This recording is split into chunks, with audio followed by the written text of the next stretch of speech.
Every single day we get hit with just a fire hose of headlines, right? A political spat over here, a market jump over there. It can feel like total random chaos. But what if it's not? What we're going to do today is take a snapshot of the entire globe from just one 24-hour period, Tuesday, April 14th, 2026, and see if we can find the hidden story in all that noise. And that really is the big question, isn't it? Are all these events just random noise flashing across our screens and then they're gone? Or are they actually connected puzzle pieces, showing us the deeper currents that are shaping our world?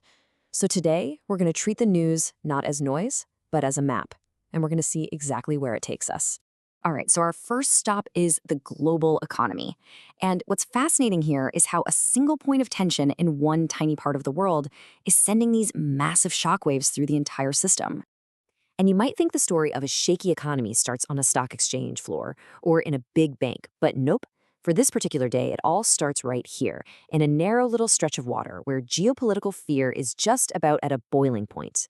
Yeah, that choke point, it's the Strait of Hormuz. What's happening is that the constant uncertainty and tension in this channel, which is, by the way, absolutely vital for the world's oil supply, is creating a very real fear of a new global energy crisis. This is the definition of a regional issue with massive global implications.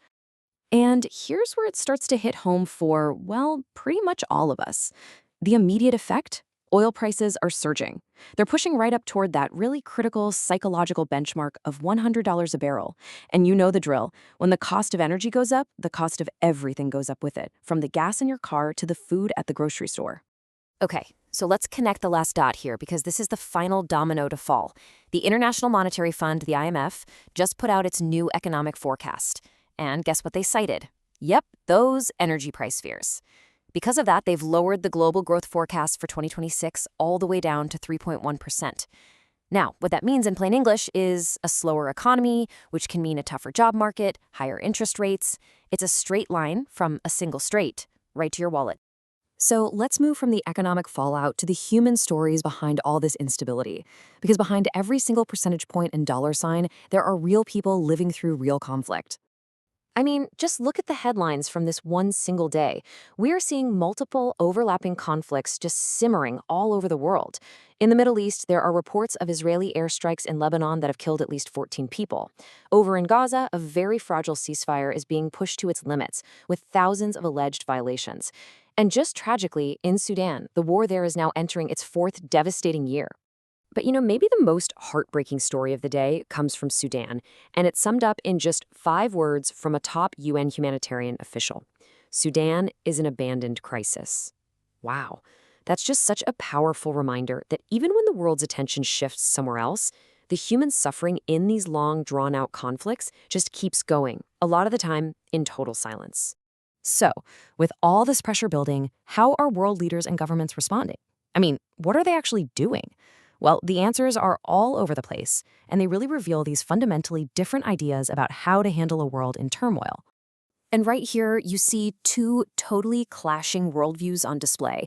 On one side, you have testimony in the U.S. House that's outlining President Trump's new budget, which some critics are already calling Trump 2.0. The idea here seems to be a return to a more aggressive America First style of foreign policy. And then, on the complete other side of the spectrum, you have a UN expert calling for the exact opposite approach in Syria: global investment, international partnership, all to support recovery. 2 very different playbooks. And hey, remember those economic pressures we were just talking about? Well, here is a perfect example of that ripple effect in action. With people facing rising costs across the board, Canada's new Prime Minister, Mark Carney, makes his first big move. He suspends the national fuel tax. It's a global problem leading directly to a major domestic policy change. And here's another story that shows that direct human impact. The global demand for resources, in this case gold, is creating a huge conflict on the ground. Over in Western Kenya, a British company's $5 billion mining project could end up evicting over 800 households. The global hunt for wealth has some very, very local consequences. Okay, let's switch gears completely now and jump into the world of technology and innovation. Because just like everything else we've seen today, it is a story of these stark contrasts, of incredible, mind-blowing promise sitting right next to new and pretty unsettling dangers. So first, let's talk about the peril. There's this really disturbing report about an attack on the home of OpenAI's CEO, Sam Altman. The suspect's attorney is saying their client was going through a mental health crisis. It just highlights the intense and sometimes really dangerous pressures that the public faces of these transformative technologies have to deal with. But then, on the very same day, you get the flip side, the promise. The U.S. Defense Research Agency DARPA awards a huge contract to a company called IonQ, and their goal, get this, to build a totally new class of networked quantum computers. We're talking about a technology that has the potential to solve problems that are currently impossible for even the fastest supercomputers on Earth. It is a massive leap toward a future that could reshape literally everything. And this push for innovation isn't just happening in top-secret government labs. As a kind of counterpoint to all those energy crisis fears we saw earlier, a new high-level panel, launched by the Rockefeller Foundation and Columbia University, has one single goal: create a plan for universal access to abundant, clean energy. Talk about meeting a huge challenge with huge ambition. So we've traced these big threads of economy and conflict and technology. But that's still not the whole picture, not by a long shot. Because while all of that was happening, life in all its chaotic and unpredictable glory just kept right on moving forward. And the pace is just relentless. I mean, think about it. On this same day, a super typhoon is hammering remote U.S. islands out in the Pacific. A tragic boiler explosion at a power plant in India has killed at least 10 people. And then, in a completely jarring shift of tone, the UFC announces its next huge event in Philadelphia. You've got nature, industry, and entertainment all demanding our attention at the exact same time. It just leaves you with this kind of dizzying question, right? When the map of a single day includes everything from quantum physics to geopolitical crises to a UFC fight, where do you even begin to look first? The challenge isn't just finding the story in the noise, it's deciding which of those stories actually define us. And on any given day, that answer is never simple.